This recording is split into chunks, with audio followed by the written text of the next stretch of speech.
नमस्कार दोस्तों, हमारे लिसन स्टडी चैनल के करंट अफेयर सेगमेंट में आपका स्वागत है।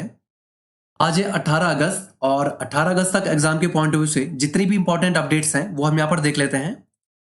पहला क्वेश्चन है, किस देश की अंतरिक्ष एजेंसी अपने आर्टेमिस प्रोग्राम के तहत एक विशाल मून रॉकेट लॉन्च करने जा रही है? ऑप्शन इसमें यूएसए, भारत, चीन या फिर रूस। तो इसका करेक्ट आंसर है यूएसए। यूएसए की अंतरिक्ष एजेंसी है नासा और नासा द्वारा ये जो मून रॉकेट लॉन्च किया जाना है इसकी लंबाई लगभग 98 मीटर तक मापी गई है। ये नासा के आर्टेमिस प्रोग्राम के तहत जो ये मानव रहित मून रॉकेट है इसे इसी माह 29 अगस्त को लॉन्च किया जाएगा।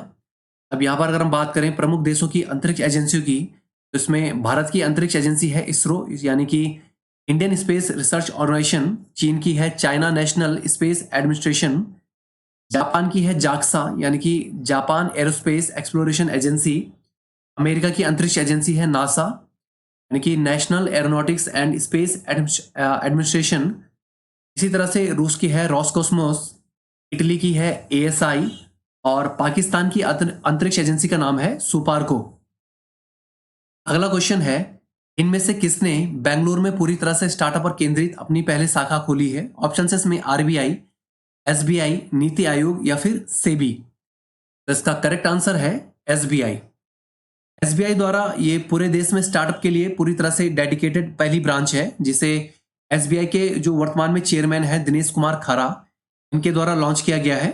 इसके अलावा एसबीआई द्वारा गुड़गांव और हैदराबाद में भी इसकी अन्य शाखाएं खोलने की योजना है। अब यहाँ पर अगर हम एसबीआई की बात करें तो एसबीआई यानी कि स्टेट बैंक ऑफ इंडिया मूल रूप से बैंक ऑफ कोलकाता के रूप में इसकी स्थापना 1806 ईस्वी में हुई थी और स्टेट बैंक ऑफ इंडिया के रूप में इसकी स्थापना 1 जुलाई 1955 को हुई थी।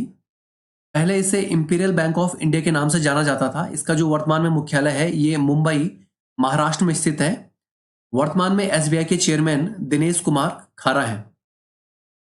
अगला क्वेश्चन है, रतन टाटा द्वारा हाल ही में वरिष्ठ नागरिकों के साहचर्य से संबंधित किस स्टार्टअप में निवेश की घोषणा की गई है? ऑप्शन इसमें गुड फेलोज, सीनियर सर्विसेज, हम सफर या फिर इनमें से कोई नहीं। तो इसका करेक्ट आंसर है गुड फेलोज। ये हैं रतन टाटा, ये देश के जाने माने उद्योगपति और टाटा समूह के पूर्व चेयरमैन हैं।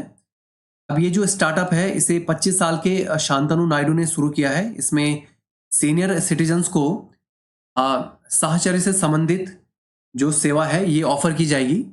अब यहाँ पर अगर हम बात करें प्रसिद्ध स्टार्टअप और उनके संस्थापकों की, तो पेटीएम के संस्थापक हैं विजय शेखर शर्मा, ओला के संस्थापक हैं भाविश अग्रवाल और अंकित भाटी, फ्लिपकार्ट ये ऑनलाइन जो डिलीवरी कंपनी है इसके संस्थापक हैं सचिन बंसल और Binny Bansal, Zomato online food delivery के संस्थापक हैं दीपेंद्र गोयल, बाइजू ये एजुकेशन से रिलेटेड स्टार्टअप है और इसके संस्थापक हैं बाइजू रविंद्रन, नायका की संस्थापक हैं फाल्गुनी नायर और ड्रीम 11 के संस्थापक हैं भावित शेठ और हर्ष जैन।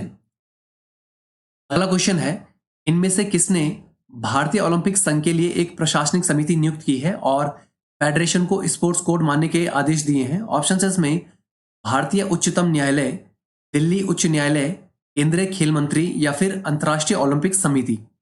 तो इसका करेक्ट आंसर है दिल्ली उच्च न्यायालय। दिल्ली उच्च न्यायालय में जस्टिस ताजमी वाजरी और जस्टिस मनमोहन की बेंच द्वारा ये जो जजमेंट आया है इसमें भारतीय ओलंपिक संघ को टेक ओवर करने के लिए एक सीओए नियुक्त किया गया है और साथ ही फेडरेशन को स्पोर्ट्स कोड को एक्सेप्ट करने के निर्देश भी इसमें दिए गए हैं। अब यहाँ पर अगर हम बात भारतीय ओलंपिक संघ की करें तो भारतीय ओलंपिक संघ की स्थापना 1927 में हुई थी। इसका मुख्यालय नई दिल्ली में स्थित है। भारतीय ओलंपिक संघ द्वारा आयोजित प्रमुख आयोजनों में एशियाई खेल 1951, राष्ट्रमंडल खेल 2010 ये कुछ प्रमुख आयोजन हैं और वर्तमान में अनिल खन्ना भारतीय ओलंपिक संघ के कार्यवाहक अध्यक्ष हैं। अगला क्वेश्चन है, हाल ही में मेक इंडिया नंबर 1 मिशन किसके द्वारा लॉन्च किया गया है? ऑप्शन इसमें नरेंद्र मोदी, योगी आदित्यनाथ, अरविंद केजरीवाल या फिर नीतीश कुमार। तो इसका करेक्ट आंसर है अरविंद केजरीवाल। ये है अरविंद केजरीवाल, ये वर्तमान में दिल्ली के मुख्यमंत्री हैं और आम आदमी पार्टी के राष्ट्रीय संयोजक हैं। मेक इंडिया नंबर 1 ये जो स्कीम है इसके तहत मुफ्त शिक्षा, स्वास्थ्य से लेकर रोजगार, महिला सशक्तिकरण और किसानों को उनके उत्पादों का उचित दाम, ये इसके कुछ प्रमुख उद्देश्यों में से हैं। अब यहाँ पर अगर हम बात दिल्ली की करें तो दिल्ली भारत की राजधानी और एक केंद्र शासित प्रदेश है। ब्रिटिश सरकार द्वारा वर्ष 1911 में कोलकाता से बदलकर दिल्ली को भारत की राजधानी बनाया गया था। दिल्ली को वर्ष 1956 में केंद्र शासित प्रदेश घोषित किया गया था। दिसंबर 1991 में संसद ने 69वें संविधान संशोधन के तहत दिल्ली को एनसीआर यानी कि राष्ट्रीय राजधानी क्षेत्र का दर्जा प्रदान किया था। दिल्ली यमुना नदी के तट पर स्थित है। वर्तमान में यहाँ के मुख्यमंत्री हैं अरविंद केजरीवाल और दिल्ली के वर्तमान में उपराज्यपाल हैं विनय कुमार सक्सेना।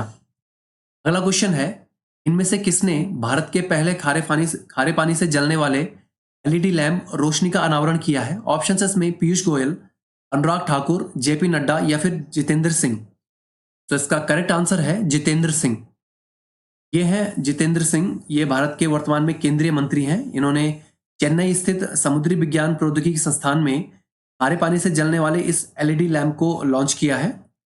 अब यहाँ पर अगर हम बात प्रधानमंत्री ग्रामीण उजाला योजना की करें तो भारत सरकार की ये एक योजना है जिसके तहत कम मूल्य पर एलईडी बल्ब दिए जाते हैं।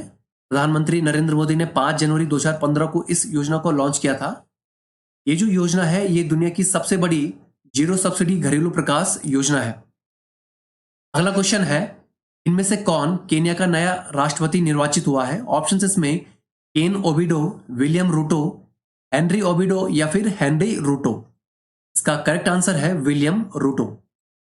ये है विलियम रूटो, ये केन्या के नए राष्ट्रपति निर्वाचित हुए हैं। ये इससे पहले केन्या के उपराष्ट्रपति थे और हाल ही में हुए राष्ट्रपति चुनाव में इन्होंने 50.49% वोट पाकर राष्ट्रपति चुनाव जीता है। अब यहाँ पर अगर हम बात करें हाल ही में कुछ चर्चित देशों के राष्ट्राध्यक्षों की, तो रूस यूक्रेन युद्ध के बीच अभी हाल ही में चर्चा में आए हैं रूस के राष्ट्रपति व्लादिमीर पुतिन और यूक्रेन के वर्तमान राष्ट्रपति वोलोडिमिर जेलेंस्की। अमेरिका के वर्तमान राष्ट्रपति हैं जो बाइडेन। भारत की अभी नवनिर्वाचित राष्ट्रपति बनी है द्रौपदी मुर्मू। अफगानिस्तान में तालिबान शासन के बीच हाल ही में चर्चा में आए हैं नए राष्ट्रपति हिब्बतुल्लाह अखुंदजादा। और श्रीलंका में आर्थिक संकट के बीच अभी नए राष्ट्रपति निर्वाचित हुए हैं रानिल विक्रमसिंघे।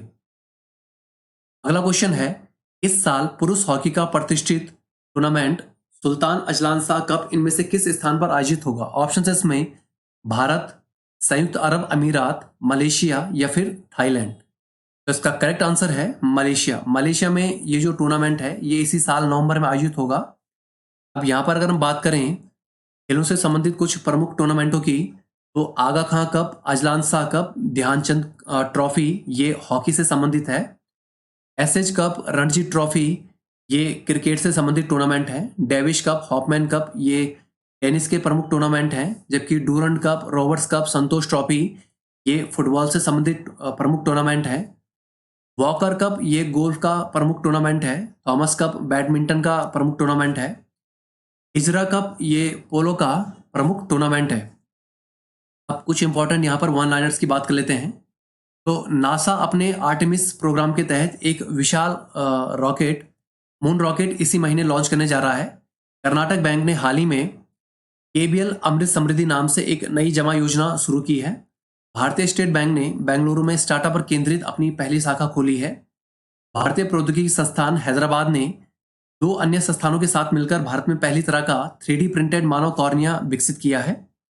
रतन टाटा ने हाल ही में सीनियर सिटीजन के साहचर्य से संबंधित गुड फेलोज नाम से एक नई स्टार्टअप में निवेश की घोषणा की है। केंद्रीय रक्षा मंत्री राजनाथ सिंह ने राजनाथ के जोधपुर में मारवाड़ी योद्धा वीर दुर्गादास राठौड़ की मूर्ति का अनावरण किया है। दिल्ली उच्च न्यायालय ने हाल ही में भारतीय ओलंपिक संघ के लिए एक प्रशासनिक समिति नियुक्त की है। आयरलैंड क्रिकेट टीम के ऑलराउंडर हैं केविन ओब्रायन। इन्होंने हाल ही में अंतर्राष्ट्रीय क्रिकेट से संन्यास की घोषणा की है। हाल ही में दिल्ली के मुख्यमंत्री अरविंद केजरीवाल ने make India number 1 mission launch किया है। केरल में चिंगम पूजा के लिए सबरीमाला मंदिर को हाल ही में खोला गया है। विलियम रूटो ये केन्या के नए राष्ट्रपति निर्वाचित हुए हैं। केंद्रीय मंत्री जितेंद्र सिंह ने भारत में पहले खारे पानी से जलने वाले एलईडी लैंप रोशनी का अनावरण किया है। So friends, that's all for today. अगर आपको हमारी वीडियो यूजफुल लगी हो तो हमारे चैनल को लाइक, सब्सक्राइब करें और अपने फ्रेंड्स के साथ शेयर भी करें। Thank you all, best of luck. मिलते हैं नेक्स्ट वीडियो में।